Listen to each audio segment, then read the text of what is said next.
Hello everyone, me Shivani's audio book and vlogs या YouTube चॅनलमध्ये तुमचं खूप खूप मनापासून स्वागत करते. तर मी कंटिन्यू करते आहे पेज नंबर 101 बुद्ध आणि त्यांचा धम्म द्वितीय खंड भाग 3. त्यामधला 6वा पॉईंट आहे राजा प्रसेनजीत यांची धम्मदीक्षा.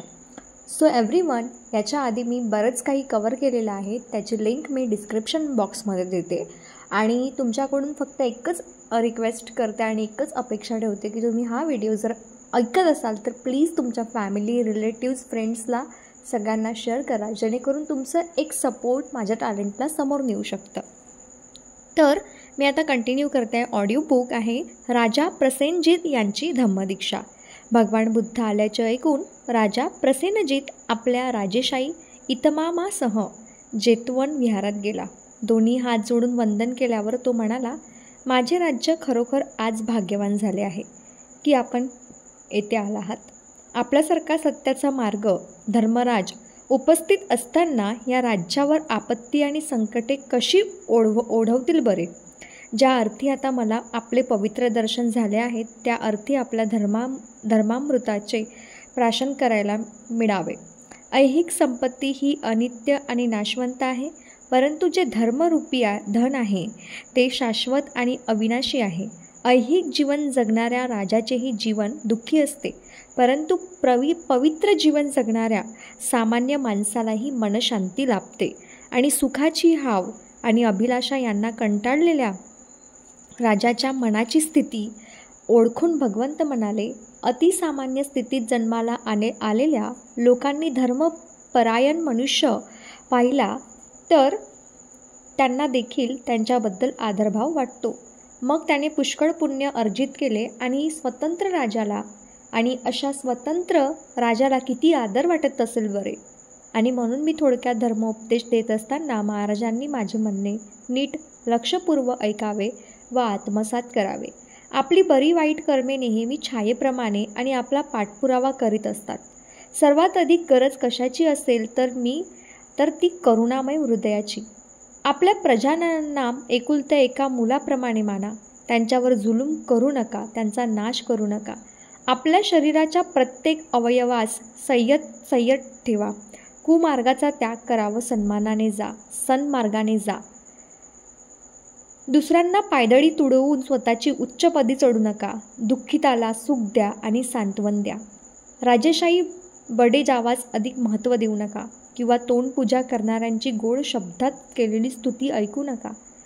तपश्चर्याने स्वतःला क्लेश करून घेण्यात काहीही लाभ नसतो, परंतु धम्माचे चिंतन करा व सदाचरणाच्या नियमांचे महत्त्व ओळखा. दुःखाचे व शोकाचे पर्वत आपल्याभोवती सर्वत्र उभे आहेत आणि धम्माचा विचार केल्यानेच या दुःखाच्या पर्वतांना आपण पार करू शकतो. तर मग अन्याय करण्यात काय फायदा आहे? सर्व शहाणे लोक शारीरिक सुख उपभोगाची अपेक्षा करतात. ते कामनांपासून दूर राहून आपल्या आध्यात्मिक विकासासाठी आणि पवित्र जीवनाचा अवलंब करण्यासाठी प्रयत्नशील असतात. जर झाडाला आग लागली तर त्याच्यावर पक्षी कसे जमतील? जिथे वासना असेल तिथे सत्य कसे टिकणार? जर हे ज्ञान कुणाला झाले नाही तर विद्वान मनुष्य जरी त्याची ऋषी म्हणून स्तुती होत असेल तरी त्याला अज्ञानच समजलं पाहिजे.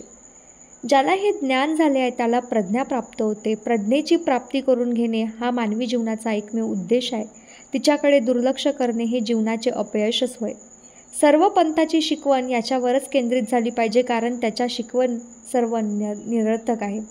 हे सत्य केवळ परिव्राजकांसाठीच नाही तर प्रत्येक मानव प्राण्यांशी त्याचा संबंध आहे. व्रतस्थ भिक्खू असो किंवा गृहस्थ असो, व्रतधारी, प्रवजित आणि गृहीस्थ यांच्यात मूलतः काहीच फरक नाही. ऋषींचीही अधोगती होऊन ते विनाशास प्राप्त होऊ शकतात आणि सामान्य कुटुंबवत्सल माणसेही ऋषीपदाला पोचू शकतात.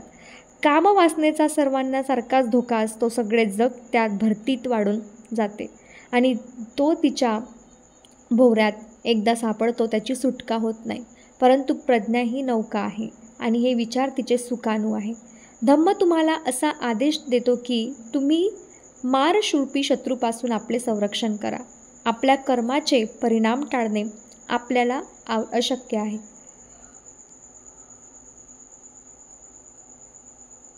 म्हणून आपण सत्कर्मच करावी. आणि आपल्या हातून दुष्कृत्य होऊ नयेत म्हणून आपण आपल्या विचारांवर पहारा ठेवला पाहिजे. कारण आपण जे पेरता तेच आपल्याला मिळते. माणसाकडून प्रकाशातून अंधाराकडे आणि अंधारातून प्रकाशाकडे जाणारे मार्ग असतात. अंधाराकडून गडद अंधाराकडे जाण्याचेही मार्ग असतात. त्याचप्रमाणे संधी प्रकाशातून अधिक उज्ज्वल प्रकाशाकडे जाणारे मार्गही असतात. सुज्ञ माणूस ज्ञानानुसार आचरण करील जेणेकरून त्यास अधिक ज्ञान प्राप्त व्हावे व तो अविरतपणे सत्य ज्ञानाच्या मार्गानेच पाऊल टाकीत राहील. बुद्धी, संगीत, व्यवहाराने आणि सदाचाराच्या जीवनाद्वारे आपले खरे श्रेष्ठत्व दाखवा. ऐहिक वस्तूंच्या तुच्छतेविषयी खोल विचार करा आणि जीवन चंचल आहे हे उत्तम प्रकारे समजून घ्या.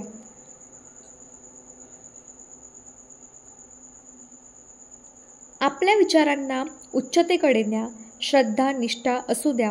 राजधर्माच्या नियमांचा उल्लंघन करू नका आणि आपल्या आनंदाचा आधार बाह्य वस्तूंवर अवलंबून न ठेवता तुमच्या स्वतःच्या प्रीतियुक्त मानावर असू द्या. असे कराल तर तुमची कीर्ती चिरकालपर्यंत टिकेल. भगवान बुद्धांनी अमृतवाणी राजाने अत्यंत आदराने ऐकली आणि अंतःकरणात साठवली आणि त्याचा उपासक राहण्याची इच्छा व्यक्त करून तथागतांची शरण ग्रहण केली.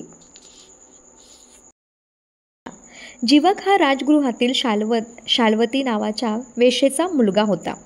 जन्मल्याबरोबरच ते एक मूल एका टोपलीत घालून मातीच्या ढिगावर टाकून देण्यात आले होते. कारण ती अनवरस संतान होती, अज्ञात पित्याचा पुत्र, आणि त्या मातीच्या ढिगाऱ्याजवळ बरेचसे लोक त्या बाळाकडे पाहत उभे राहिले होते. राजकुमार अभय त्या बाजूने जात होता. त्याने लोकांना विचारल्यावर त्यांनी सांगितले ते जिवंत आहे, म्हणून त्या मुलाला जीवक असे नाव मिळाले. अभयाने त्याला दत्तक घेतले आणि त्याचे पालन पोषण करून लहानाचे मोठे केले. जीवक मोठा झाल्यावर आपण कसे वाचलो हे त्याला समजले आणि इतरांचे जीवन वाचवण्यासाठी त्याने आपण अधिकाधिक योग्य बनावे अशी त्याची तीव्र इच्छा त्याच्या मनात निर्माण झाली. म्हणून अभयाला न कळविता तो तक्षशिला विद्यापीठात गेला आणि तेथे 7 वर्ष त्याने वैद्यकीचा अभ्यास केला. राजगृहाला परतल्यावर त्याने आपला वैद्यकीय व्यवसाय सुरू केला आणि थोड्याच काळात या व्यवसायात त्याने मोठे नाव कमावले. सर्वप्रथम त्याने साकेत येथील एका श्रेष्ठीचा पत्नीचा इलाज केला आणि तिला बरी करण्याबद्दल त्याला 16,000 कारशापण, 1 गडी आणि 1 मोलकरीण आणि 1 घोडागाडी इतका मोबदला मिळाला. त्याची योग्यता ओळखून राजकुमार अभयाने त्याला राहण्यासाठी आपल्या राजवाड्यातच जागा दिली. गृहामध्येच त्याने आपल्या राजा बिंबिसाराला झालेल्या भयंकर त्रासदायक अशा भंगवर रोगापासून मुक्त केले आणि त्यासाठी बिंबिसाराच्या 500 राण्यांनी आपले सर्व अलंकार त्याला बक्षीस दिले असे सांगतात. जीवकाने उल्लेखनीय असे केले इतर काही उपचार म्हणजेच की राजगृहातील एका श्रेष्ठीवर केलेली कवटीची शस्त्रक्रिया आणि बनारस येथील श्रेष्ठीच्या मुलाला झालेल्या आतड्याचा एका जुनाट रोगावरील शस्त्रक्रिया ह्या होत. राजा आणि राजस्त्रिया यांचा राजवैद्य म्हणून जीवकाची नेमणूक झाली होती. परंतु जीवकाचा भगवान बुद्धांकडे फारच ओढ होता. त्यामुळे तो भगवंताचा आणि त्यांच्या संघाचा वैद्य म्हणून काम करीत असे. तो भगवंताचा शिष्य झाला आणि तो आजारी आणि जखमी लोकांना उपचार करण्यातच मोकळा राहावा म्हणून भगवंतांनी त्याला भिक्खूची दीक्षा दिली नाही. बिंबिसाराच्या मृत्यूनंतर जीवक हा त्यांचा मुलगा अजातशत्रू यांच्या पदरी राहिला आणि अजातशत्रूचे पितृवधाचा गुन्हा केल्यानंतर त्याला भगवंताकडे आणण्यास तोच कारणीभूत झाला.